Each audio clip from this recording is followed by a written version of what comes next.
kaag sa numero 1 sa mga balita subong adlaw.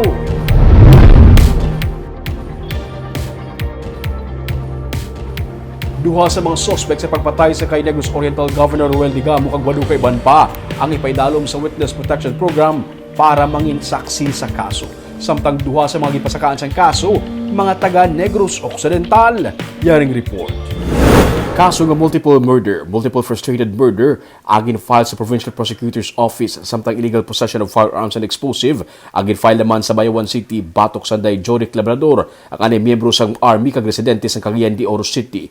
Joven Javier, anay Army Scout Ranger kag residente sa Barangay Robles, La Castellana, Negros Occidental, kag Benji Rodriguez sang Misamis Oriental. Ang ikaapat na sospek nga nakilala kay Ricky Velli Espe, 38 anyos, isa ka ni katapos ng Philippine Marines kag residente sa Barangay Lantad sa Silay City, Negros Occidental, ang nakasuhan naman. Si Espe ang ginasiling nga leader sa Gun for Hire gang sa Negros Occidental kag Oriental, pero sunod sa spokesperson sa Negros Occidental Police Provincial Office nga si Police Lieutenant Judices Catalogo. Dili sa Negros Occidental, wala sila sabay na monitor nga among aktibidad ni Espe base sa ilang monitoring, pero posible man nga sa iba niya nga probinsya ini ginahimo. Yeah, probably ang iya operation somewhere in other place, not in Negros Occidental.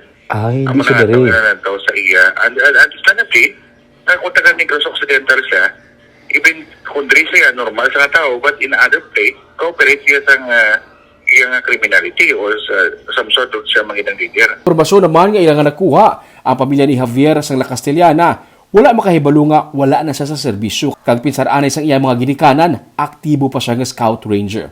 Kinkumpirma sang Department of Justice, ang duha sa apat ka mga nagkaladakpan ang handa nga magkooperar sa gobyerno kag mangin witnesses. Sunod sa kay DOJ Undersecretary Nicholas Felix T., ipaidalom ang duha sa Witness Protection Program.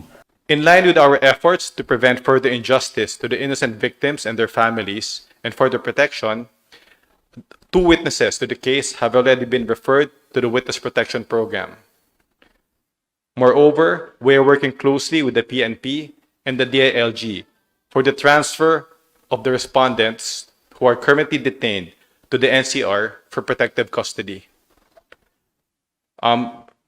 Mga nagliligad nga mga inaway o kun politika ang pila sa mga ginalantaw sa PNP nga motibo sa natabo nga pagpatay sa kay Governor Digamo kusang Sabado nga nagulamid sang 8 ka iban pa nga mga persona nga nagkalamatay kag pagkasamad sang 17 ka iban pa. Sulod sa kay the Interior and Local Government Secretary Benjamin Abalos Jr., tuman ka sensitibo sang kaso gani, mabudlay pa ang maghatag sa karon sang detalye. Well, maraming anggulo yan di ba? Baka sabihin mo may nakaaway nung araw o kung saan o politika, no? Lahat naman to pinag-aaralan maigi, no? Pasensya na po kayo, pero mahirap magkomento no? Talagang one thing is for certain is that maganda ang progreso. That's what I can tell you. Maganda ang progreso ng investigasyon ngayon. Nagapati ang otoridad kayara pa sa Negros Oriental ang 5-7 ka iban pa nga mga sospetsado kag hindi sila makadali-dali biya sa probinsya bangod sa police visibility ilabi na sa borders sang Oriental kag Occidental Negros. Sabado sa ginatake si Digamo sang mga armado sa iyang balay sa Pamplona, Negros Oriental. Inoras na ang nagligad na aresto ang 3 ka mga sospek. Pagkagabi, napatay ang isa sa ila kaupod sa inkwentro sa pulis kag militar. Domingo naman, naaresto si Espe sa Amlan, Negros Oriental kag nakuhaan sa mga high-powered firearms kag plate number sa mga salakyan sa iyang ginarentahan nga balay.